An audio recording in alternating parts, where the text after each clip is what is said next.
Now, this obviously did not go over well with a lot of season ticket holders, and in fairness, Anthony outlined a lot of them in his story, where you get people who are pissed off because they think the timing is horrible, and the fact that the team, once again, is kind of in that middle. Russ Joy here, resident, soothsayer, continues to say it doesn't really feel like a rebuild, has noted the fact that Briere, Jones, they're really not calling it a rebuild. They're also not calling it a retool. They're not really putting a label on it.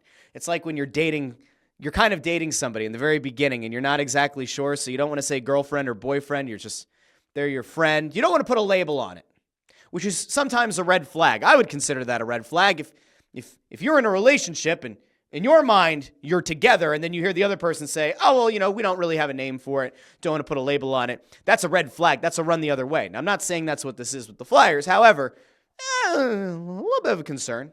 And by the way, I had somebody in one of the comments on one of the videos on the channel say, why don't you voice this to the Flyers themselves? But my thoughts about the rebuild. I have. I certainly have.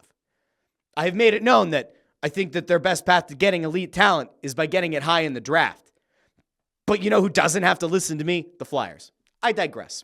We're going to come back around. Now, why did I say that you might be surprised with how I feel? Because I typically am very consumer friendly. I'm usually very fan friendly. And so you might expect me to come on this show, on my show, and say the Flyers are horrible people for increasing season ticket prices. No, I can't do it. I try to be as fair as I can on this show. I don't blame the Flyers for raising season ticket prices.